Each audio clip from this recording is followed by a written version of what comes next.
Entonces, Dios a cada uno de nosotros puso una meta para que, independiente de la profesión que tenga o quiera tener o pueda tener, porque a veces uno quiere unas cosas pero no se puede, pero hay otras, siempre hay una alternativa, porque Dios es alternativo, o sea, Dios no se va, incluso ya sabe para qué servimos, porque Él fue el que nos diseñó.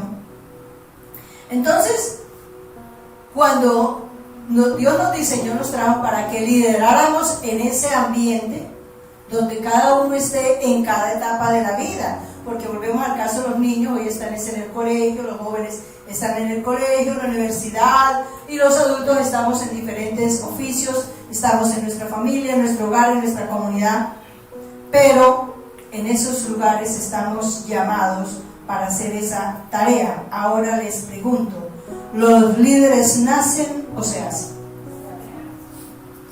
Los dos.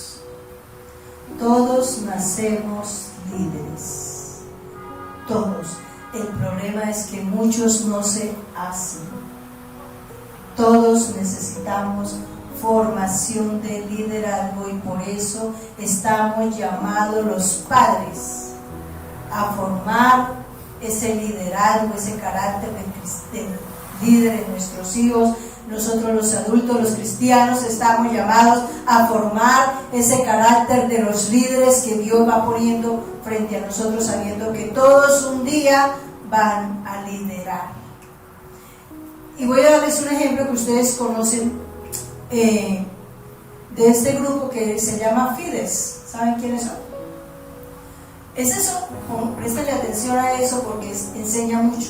Este es un grupo de personas con discapacidad mental, generalmente con síndrome de Down, la mayoría, que desde niños empiezan a formarlos y participan en diferentes cosas, en deporte, en danzas, en diferentes actividades. Y dentro de ese, qué pena no tenerles el nombre, dentro de eso hay un joven relativamente que ganó un premio de un concurso que hubo a nivel de un canal de televisión buscando líderes, y este es un joven que lidera un inmenso número de jóvenes o de personas pues con esa discapacidad junto con sus familias, y su condición es esa. Entonces no se puede pensar es que yo no tengo o me sobra o me falta y por eso no puedo ser líder. No es así. Y vamos a estudiar, sigamos estudiando el tema de lo que Dios habla de ese pedacito, y vamos a mirar entonces qué es lo que sucede. Hechos 26 del 9 al 11. Vamos a analizar por qué no logramos ser los líderes que Dios espera, o en qué clase de liderazgo estamos y qué necesitamos para que se cumpla el propósito de Dios. Hechos 26 del 9 al 11. Yo ciertamente había creído mi deber hacer muchas cosas contra el nombre de Jesús de Nazaret, lo cual también yo hice en Jerusalén. Yo encerré en cárceles a muchos de los santos, habiendo recibido poder de los principales sacerdotes, y cuando los mataron yo di mi voto. Y muchas veces castigándolos en todas las sinagogas, los forcé a blasfemar, y enfurecido sobremanera contra ellos, los perseguí hasta en las ciudades extranjeras. ¿Quién está hablando aquí? Pablo, nada menos. Este hombre era líder, ¿para bien o para mal? En este caso, para mal, porque era un judío, él era fariseo, de esos que tienen la conciencia dura, que no permitía que Dios hiciera su obra y entendiera que su liderazgo no era para hacer lo malo, sino para hacer lo bueno.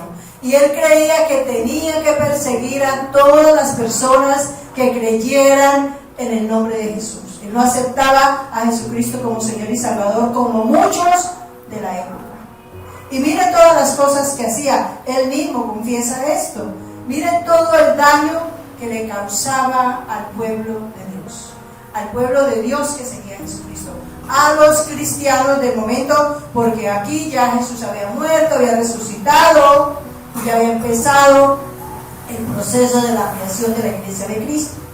Pero miremos lo que dice ahí mismo en Hechos, del 12 al 18. Ocupado en esto, iba yo a Damasco con poderes y en comisión de los principales sacerdotes. Cuando a mediodía, oh rey, yendo yo por el camino, vi una luz del cielo que sobrepasaba el resplandor del sol, la cual me rodeó a mí y a los que iban conmigo. Y habiendo caído todos nosotros en tierra, oí una voz que me hablaba y decía en lengua hebrea: Saulo, Saulo, ¿por qué me persigues? Dura cosa te es dar coces contra el aguijón. Yo entonces dije: ¿quién eres, Señor? Y el Señor dijo: yo soy Jesús, a quien tú persigues. Pero levántate y ponte sobre tus pies, porque para esto he aparecido a ti, para ponerte por ministro y testigo de las cosas que has visto y de aquellas en las que me apareceré a ti, librándote de tu pueblo y de los gentiles a quienes ahora te envío, para que abras sus ojos, para que se conviertan de las tinieblas a la luz y de la potestad de Satanás a Dios, para que reciban por la fe que es en mí perdón de pecados y herencia entre los santificados. Este gran líder, porque era un excelente líder, Dios lo había preparado, lo había traído para otros planes muy distintos a los que él había creído que podía hacer. Y Jesucristo mismo lo llama. Ustedes se acuerdan que él se cayó del caballo y que él le habla, lo que él cuenta aquí, porque tenía Dios planes distintos. Y eso es lo que también sucede en el liderazgo. No entendemos que los planes de Dios son para hacer la buena obra que Él preparó de antemano. Él estaba haciendo la buena obra o la mala obra. La mala obra, ¿cierto? Y aquí Dios lo estaba llamando para hacer ¿qué? La buena obra, que era llevar el mensaje de salvación al mundo. Porque nosotros hoy, aquí, después de 2000 años, estamos recibiendo la instrucción de ese liderazgo. Estamos siendo guiados para que logremos ser los líderes que Dios ha diseñado en cada uno de nosotros. Entonces, el problema que tenía Pablo, que aquí en ese entonces se llamaba Saulo, era que él estaba desenfocado del llamado de su liderazgo. Ese es su problema. Y mira entonces lo que dice ahí mismo, Hechos 9, del 20 al 22. Enseguida predicaba a Cristo en la sinagoga diciendo que éste era el Hijo de Dios. Y todos los que le oían estaban atónitos y decían: ¿no es este el que asolaba en Jerusalén a los que invocaban este nombre y a eso vino acá, para llevarlos presos ante los principales sacerdotes? Pero Saulo mucho más se esforzaba y confundía a los judíos que moraban en Damasco, demostrando que Jesús era el Cristo. Reflexionó, se despertó, se dio cuenta que su liderazgo estaba desviado del plan de Dios, y entonces emprendió la tarea que Dios le había asignado. Y le costaba mucho trabajo. Hay mucho, en el libro de Hechos ustedes pueden encontrar todo lo que este hombre vivió, hizo, se esforzaba cada día más y más. Imaginémonos el cuadro. Imaginémonos a uno de esos hombres que hay perversos, mujeres que conocemos a nivel de guerrilla y de cosas de esas, de violencia, exacto, que de pronto venga a predicarnos. Nosotros cómo lo recibiríamos, cómo sería. Qué susto. Imagínense que dentro de un día de esto usted llega y resulta que el que se para aquí a predicar es uno de esos. ¿Qué harían ustedes? Entendible el motivo que ellos tenían para desconfiar, pero eso él lo sabía, que él había dañado su liderazgo, que él había pervertido el plan de Dios, pero ahora le tocaba con más esfuerzo, con más lucha, con más ayuno y oración, porque era un hombre que oraba y ayunaba bastante para lograr hacer la tarea. Y ese es uno de los problemas que los grandes líderes pueden tener cuando se convierten al Señor. Que cuando llegamos al Señor, uy, qué vergüenza, yo como le predico de este tema a esta persona si yo compartía con esa persona sus mismos males. ¿Cómo le predico a una persona con la que yo compartí cosas mal hechas, cierto? Y ahí es donde tenemos nosotros que pararnos en la raya y entender, pedir perdón, apartarnos del pecado y empezar el proceso con Dios, porque ese liderazgo que antes teníamos no era el correcto. Seguramente como padres no hacíamos la tarea, seguramente maltratábamos a nuestros hijos, seguramente les enseñábamos a hacer cosas malas, que digan mentiras, que digan groserías. Y eso hoy lo tenemos que revertir. ¿Y quién tiene que empezar a revertir eso? Nosotros. ¿Le puedo pegar a mi hijo si yo lo eduqué para que diga groserías y yo soy la primera que lo insulto? ¿Puedo pegarle a mi hijo porque lo hace? No. Es mi responsabilidad de ahora revertir el proceso mal hecho que nosotros hicimos. ¿Eso va a ser de hoy para mañana? No. Un proceso y a veces largo. Uno con nosotros mismos porque estamos acostumbrados a eso.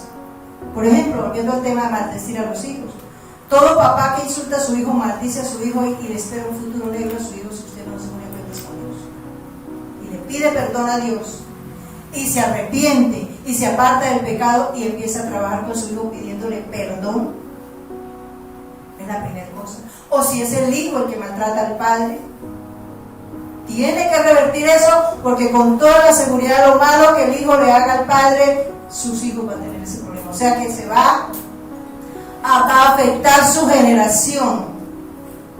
Por eso muchos padres se quejan de la mala actitud de los hijos, pero realmente es buen hijo. ¿Usted es buen hijo? No, es que soy mal hijo porque mi mamá era terrible, me pegaba. Y entonces ¿usted por qué lo está haciendo? Si le pareció malo, ¿por qué lo está haciendo? Concienticémonos de eso, porque tenemos que emprender un cambio. Eso fue lo que hizo Pablo. Pablo le dio la vuelta, hizo un giro, y él sabía que de ahí para allá no la iba a tener fácil. Pero él entendió que ese llamado le iba a transformar la vida de él, de sus generaciones y la de otros que hoy estamos aquí nosotros. ¿Sí ven? No va a ser fácil, no es que yo ya fui a la iglesia hoy y entendí y ya mañana todo funciona, no, porque nosotros mismos somos difíciles de cambiar. Y si nosotros le hemos hecho daño, por ejemplo, volvemos al tema a los hijos o a los padres, hablando nomás de ese pequeño círculo, mi hijo no estará resentido, no estará afectado sus sentimientos, sus emociones contra mí, porque cada vez que una persona, un padre insulta a su hijo, lo resiente, es como si le diera una cachetada y peor. Entonces nosotros tenemos que empezar a revertir en el hijo, o en los padres, o en el hermano, o en el tío, o en el vecino, eso malo que yo hice.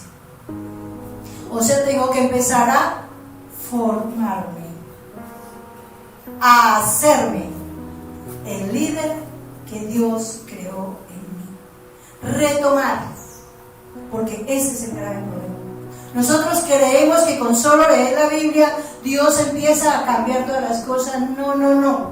La Biblia me dice cómo puedo yo hacer para revertir lo malo que yo esté haciendo. Otro ejemplo, la salud. Si consume alcohol, si consume cigarrillo, si consume droga, ¿cómo está su salud? ¿Cómo está su cuerpo? si no se alimenta y no con papitas y gaseosita? ¿Cómo está su cuerpo? ¿Nutrido? Puede ser que estemos así bien popochitos, gorditos de amor, pero internamente nuestro cuerpo está mal. Entonces nosotros queremos que Dios nos sane cuando nosotros mismos nos hemos encargado de dañar nuestra salud. La persona que consume alcohol generalmente es agresiva porque le daña el sistema nervioso.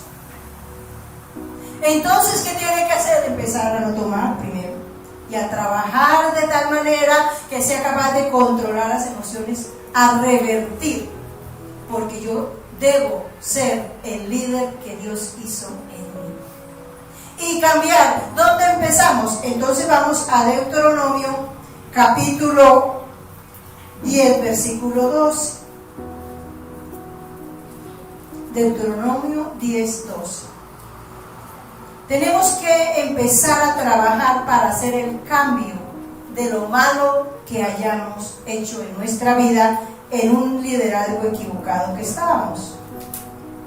Va a poner el nombre de cada uno ahí donde dice Israel. Y entonces, ahora pues, Rosalba, ¿qué pide Jehová tu Dios de ti? Sino que temas a Jehová tu Dios, que andes en todos sus caminos y que lo ames y sirvas a Jehová tu Dios con todo tu corazón y con toda tu alma. Aquí está el proceso de formación. Aquí empieza el proceso de formación del verdadero líder que Dios diseñó en cada uno de nosotros. Y empieza diciendo que ¿qué me pide Jehová tu Dios de mí? Que temas a Jehová. Ese es el comienzo de un verdadero liderazgo. Aquí cuando yo empiezo a temer, ¿qué es temer? Que yo empiezo a darme cuenta, ok, estaba equivocada en esta manera de hablar, porque decía groserías, porque gritaba y etcétera. Estoy equivocada.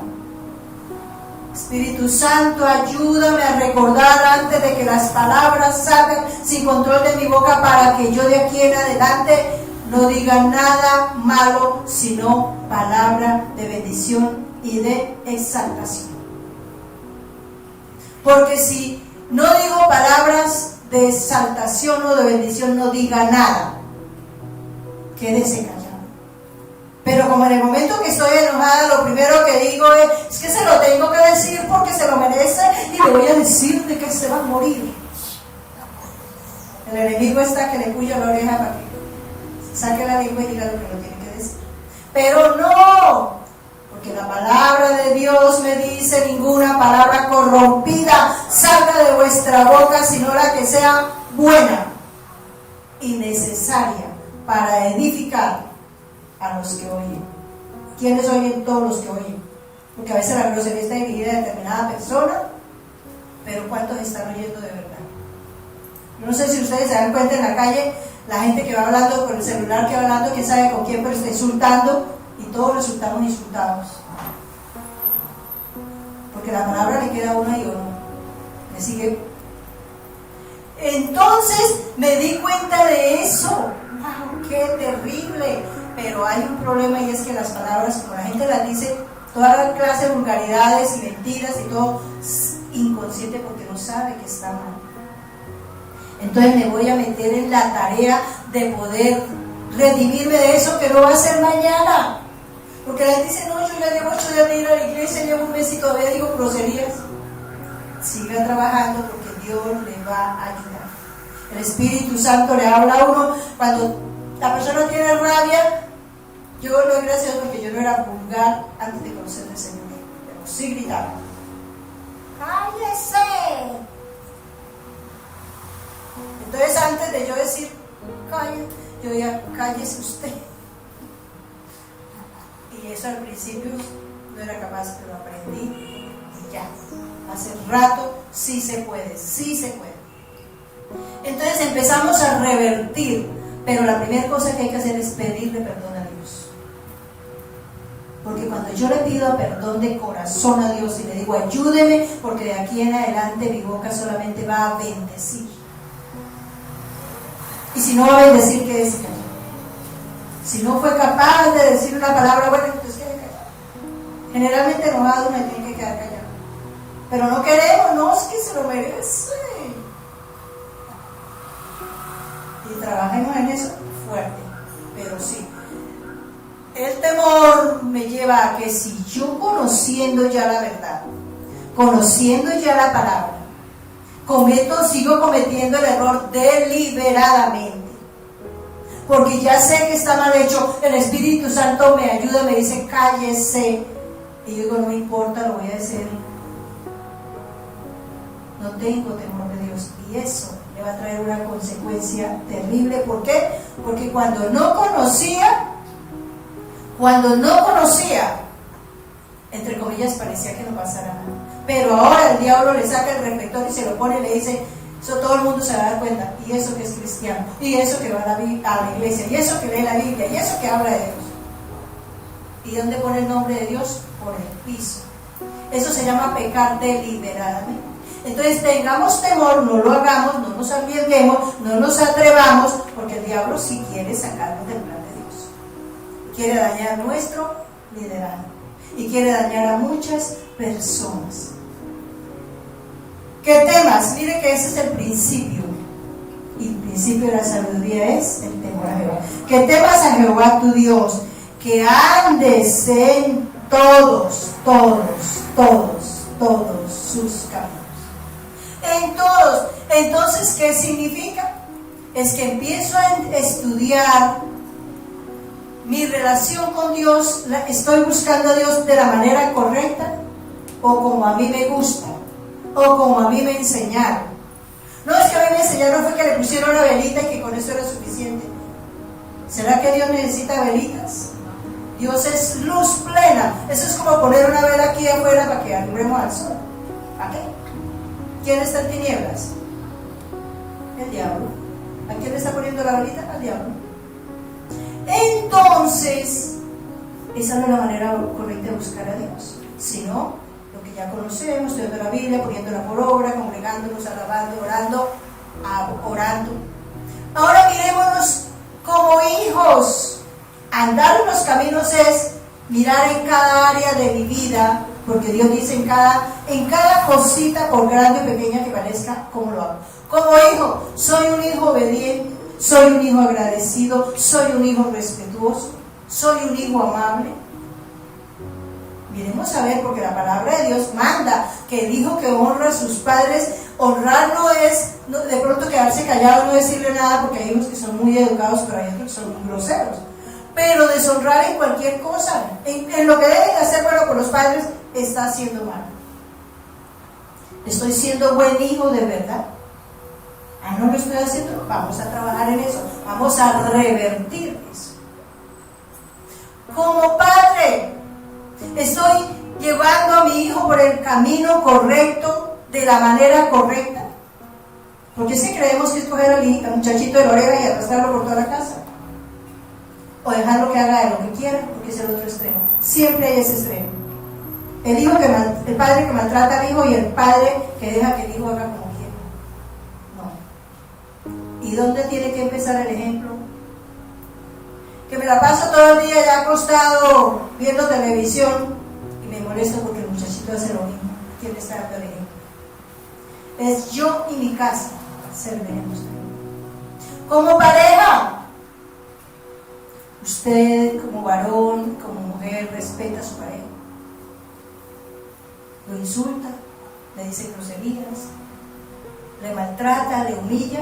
Ok, la palabra de Dios está diciendo que tenemos que respetarnos, que tenemos que aprender a oírnos mutuamente, que tenemos que pasar por alto muchas cosas, pero eso no me sigue que yo entonces voy a abusar de eso, porque es que como mi pareja me tiene que respetar, yo sí le voy a maltratar. No, es que yo soy la primera que tengo que respetar. Vamos a revertir eso. ¿Cómo manejo las finanzas? ¿Cómo manejo el tiempo? ¿Cómo me comporto con los vecinos? De todo eso, esas son las áreas de la vida, y la palabra me enseña, me dice andar en todos. Es decir, que en cada cosita yo debo mirar si estoy cumpliéndole al pie de la letra a Dios, y empezamos a revertir lo malo ¿Cuánto nos gastamos? Mucho. Yo llevo 30 años y sé que me falta. Y me he consagrado hace 25 años que me paré, Dios mío, y todos los días digo, Señor, muéstrame lo que no está bien en mí, así sea pequeñito. De pronto, esa costumbre de que uno le dicen algo malo a alguien y uno es como que a mí empieza mal. No, revertimos eso porque a mí no me toca juzgar. Y empezar, pero hay que empezar. El problema es que no empezamos. Y si no empezamos, pues cuando avanzamos en el proceso. Que andes en todos sus caminos. Eso es ser cristiano. Vivir conforme la palabra nos enseña en todas las formas de vida. La palabra me dice que yo debo ser gentil, amable con toda la gente. ¿Soy gentil y amable con toda la gente? ¿O con el que no me cae bien? No. Y le saludo. Si me saluda, saludo. Lo que no. Es que una cosa es ser amable y otra cosa es ser compinche. Y a veces la gente me confunde con eso, ¿no? No, yo no voy a dejar entrar a mi casa. No tiene que dejar entrar a su casa. Pero sí, debe ser amable. Porque Dios manda. Entonces, cuando empezamos a estudiar la Biblia, eso es lo que empezamos a buscar. No es cuánta plata me va a dar Dios. No es cuánto me va a dar, cuánto voy a ganar, qué tan fácil me va a hacer la vida. No. La vida nos la hacemos fácil nosotros, haciendo la voluntad de Dios. Dios dice, si me amáis, guardáis mis mandamientos. Usted está diciendo que ama a Dios. Dios sabe si de verdad le amo o no. Porque estoy cumpliendo todos sus mandamientos. Que es que yo no sé cuáles son. Para eso está la Biblia, para que nos conozcamos. Y para eso estamos todas las personas que tenemos la disposición de darles estudio bíblico, para que entendamos qué cosa hay que hacer y cómo hay que hacerla. Porque no es solamente hacer, es saber hacerlo conforme a la palabra de Dios, que también lo hemos estudiado, en todos sus caminos. Y que lo ames. Y aquí entramos en el pedacito difícil. ¿Será que yo sí amo a Dios o yo solamente digo que amo a Dios? Si a usted le interesa todo lo que Dios dice que debe hacer y lo hace con alegría, usted ama a Dios. Pero si usted está haciéndolo porque quiero que me ayude a resolver mi problema, entonces no ama a Dios. Usted está buscando soluciones, no amar a Dios. No, es que tengo esta dificultad y ahora sí voy a congregar juicioso o juiciosa hasta que se me solucione, y cuando se solucionó, chao. ¿Ama a Dios? No ama a Dios. Está buscando una solución que es diferente. Y todos empezamos así. Todos los adultos que conocimos a Dios siendo adultos, empezamos buscando a Dios para soluciones. Lo buscamos como una solución, no porque lo amáramos, sino que en el proceso, en su misericordia, Dios empezó a enseñarnos, a hablarnos a través de su palabra, y nos empezó a decir que lo amemos. Y fíjense que el amor a Dios está después de tener temor y de andar en sus caminos. Es decir, que en el proceso de andar en los caminos nos vamos enamorando de Dios y vamos entendiendo el verdadero proceso. Y luego dice, y sirvas a Jehová tu Dios. De cualquier manera, ¿qué dice ahí? Con todo mi corazón y con toda mi alma. Cumpla el liderazgo. Servir es liderar. Entonces, un buen líder ahí en su casa y en lo que sea, en su empresa. Usted hace bien el trabajo, usted es un líder. En lo que sea. Entonces, fíjense que aquí la palabra me dice, la primera cosa de la formación del líder es tener temor. La segunda cosa de la formación es andar en todos sus caminos. Conozcamos la voluntad de Dios en cada área de mi vida. Y luego que lo ame, o sea, que me dé alegría hacer eso. Que usted el domingo diga qué felicidad, hoy domingo voy a ir para la iglesia, voy a ir a alabar a Dios, voy a dedicarle ese tiempo a Dios, voy a estudiar la Biblia. Yo no sé si ustedes lo harán, pero a mí, pues yo estudio la Biblia por muchas razones constantes todos los días, por estudios bíblicos, por cosas que la gente necesita, porque no es que yo tenga la Biblia en la cabeza como tal, no, pero sobre todo cuando yo hago mi devocional, cuando es para entre Dios y yo exclusivamente. A mí eso me da una alegría saber que ahí voy a aprender algo nuevo, aunque yo ya he estudiado ese capítulo, ese versículo, pero algo nuevo siempre Dios me enseña. Y siempre le doy gracias a Dios, voy a aprender algo nuevo, con alegría, con gozo. Pero que le sirvamos entonces es porque hay una tarea por hacer, porque cuánta gente se está yendo al infierno, cuánta gente se está muriendo sin Dios. Ah, que es que estoy muy joven, sí. Que un día yo me arrepiento, sí, lo logra, lo puede. Ustedes vieron la tragedia que pasó esta semana, las tantas que hay del muchacho que se asientó en una moto. ¿Tuvo tiempo ese muchacho de saber que se iba a matar? Nada, jovencito, peladito. ¿Sería con Dios o sin Dios? No sabemos, pero miremos que estar vivos sabemos en este momento, pero no sabemos. Entonces, mis amados, nos queda claro que los líderes nacen y se hacen. ¿Y cómo se hacen? Las dos cosas. Amén, bebé tan bello. Vean, eso dice Dios, que los niños son los que hablan. Aquí los santos son ellos tres. Los demás estamos en proceso, porque ellos son santos, sus corazones. Por eso la importancia de cuidar a los niños. Dios dice que hay el que se meta con un niño, porque los niños son santos. Ellos no tienen la capacidad puede ser de pensar, pero de gestionar con maldad alguna cosa mala, no. De ellos es el reino de los cielos. O sea, si aquí pasara alguna cosa, con toda la seguridad de ellos, señores, verdaderamente tenemos certeza. Mira, que hay otro niño. Tenemos certeza de que ellos entrarían al reino de los cielos, y de ellos es el reino de los cielos. Por eso el respeto que de todos debemos tener con los niños, todos. Amén. Vamos a orar, vamos a ponernos de pie para darle gracias a Dios, para pedir que esta palabra nos quede grabada y la podamos procesar, para que la podamos poner por obra, porque si no la ponemos por obra estamos perdiendo el tiempo y es peligroso. Amén.